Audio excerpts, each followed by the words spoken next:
Okay, so I've gone through and recorded myself 4 times as the participant.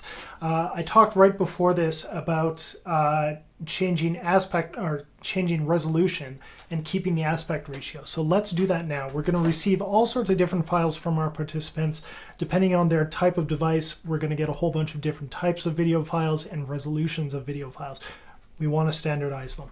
So here we have my 4 files. I'm going to bring them into UniConverter, which is a cross-platform converter. You can use it on Mac or PC. It does cost a little bit of money, but I've found it to be really, really useful. It saves me a ton of time. So we drag those in. And I was talking before about aspect ratio, how 1080p or 720p has a 16:9 aspect ratio. So I've created a custom MOV file. I like to work with MOV files, and I've created a 480 by 270 resolution, keeping that same 16:9 aspect ratio. So that's going to result in a 68.6 megabyte file coming down to 6.6 megabytes. That is tiny. That's wonderful. So let's change that to come out at the same source folder. And let's just quickly convert all those. This shouldn't take very much time at all. Wonderful. And so what we're going to do next is trim our videos to the very start of that clap. We're going to see it and be able to trim them down. And let's get started on that right now as those others are converting. I double click to open up QuickTime. And there's actually a really cool tool in here. If you go Command T, it is a trim tool. And we can find our clap point. So I'm just going to come up to it, and then I'm going to pause for a second. It's going to zoom in, and then I can... Fantastic. That's about right. And we go trim, and we go save. And let's... which file was that? That would be handy to know. I'll say file 1.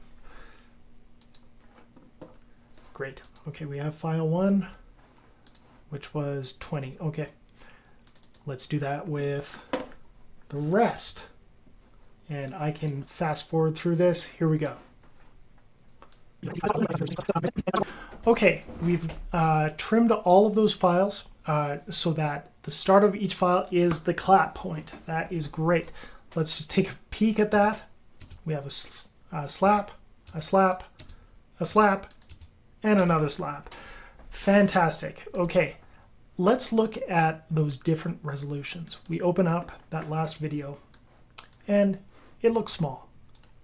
We open up the original, how it was. Hold on, I'm opening it up with a different program. We open it up with QuickTime. So this is the difference between that tiny resolution and this. Hold on. Let's see if we can find, that's roughly the same timing. Okay, so the difference between these, if I was to blow this up, which I will do, you're going to see that once we blow it up, yeah, the resolution is certainly less than this, and it gets blurry as we get bigger. So that's something important to realize. When you're downsampling video, yeah, it's not going to look that great if you're close up to it, but down here, this sort of size in a mosaic, that's going to look just fine. So choose your poison. You can downsample and be able to handle many, many videos as you're editing and as you're rendering, or you can keep them large, and it might choke your system, but it's something for you to try out on your system and see if you can make it work. Beautiful. So where to go from here? We have them trimmed very, very well. I would bring them into DaVinci. DaVinci Resolve, again, is a really great video editor. So let's set up a simple mosaic.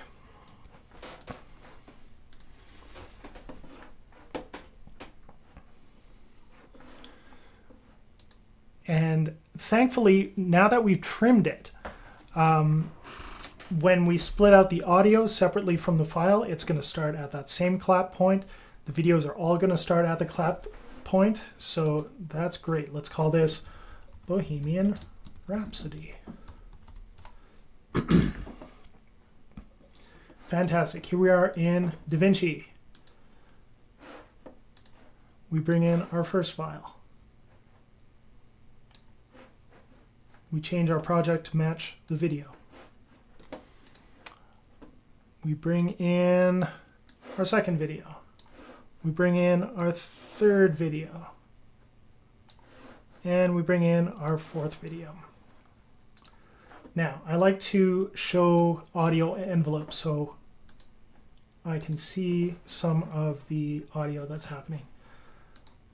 Good, and we see at the front of this file, we see a little spike.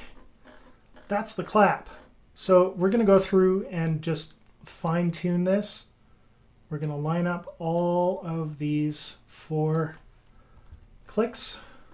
If it's slightly off, it doesn't really matter. Good, that's going to work fine.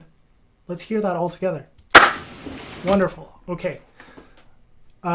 Before we play this through, I want to make myself a little mosaic. So let's change the scale of each of these videos to be half size, and that's going to result in a halving of its width and its height.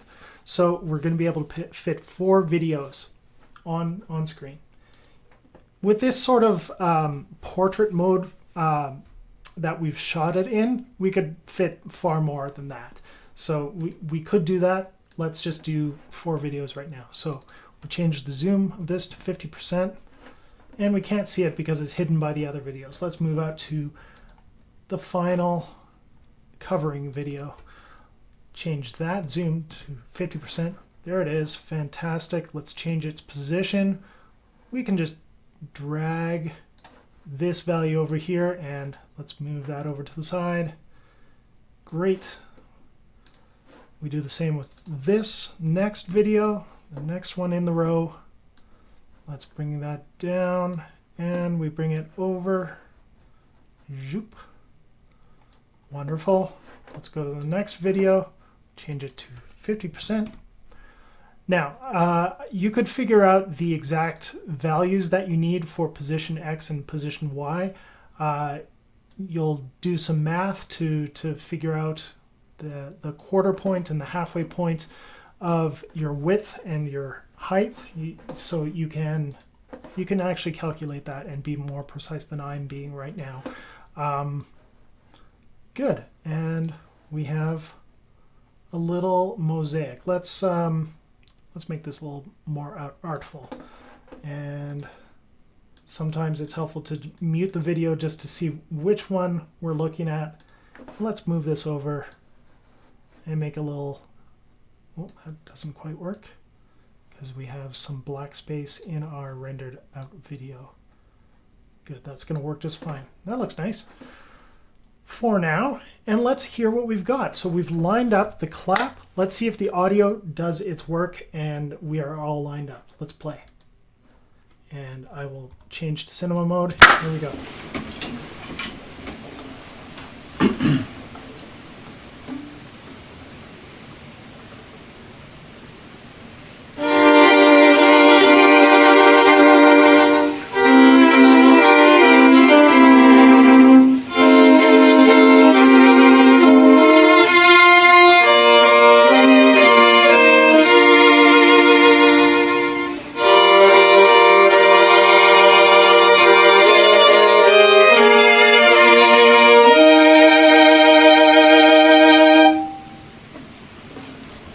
Wonderful. Okay, so that works really well. There are some timing issues. Depending on the number of players that you have, it'll blend. You can adjust the fine tuning or the fine timing of each one of these video files. I'm going to show you a little bit later how to flex time within a file without affecting the whole chunk and moving the whole chunk around. We just choose a single note and move it and correct it. So that is a really cool thing about Logic Pro X. I believe that function is available also in Reaper, so that's something. I like to treat the video separately from the audio, so we can line up this video, we can save it for later. We're going to mute this audio and deal with the audio separately, bringing in a rendered track into our video, and that's our final step. Wonderful. So watching this video should bring to mind some potential pitfalls. You notice that my bowing was all different. It can be useful to make sure your parts are bowed and prepared before you send them out. And yeah, let's go on to the next lesson, which is using Filmora instead of DaVinci. We're going to create a mosaic within Filmora. Fantastic.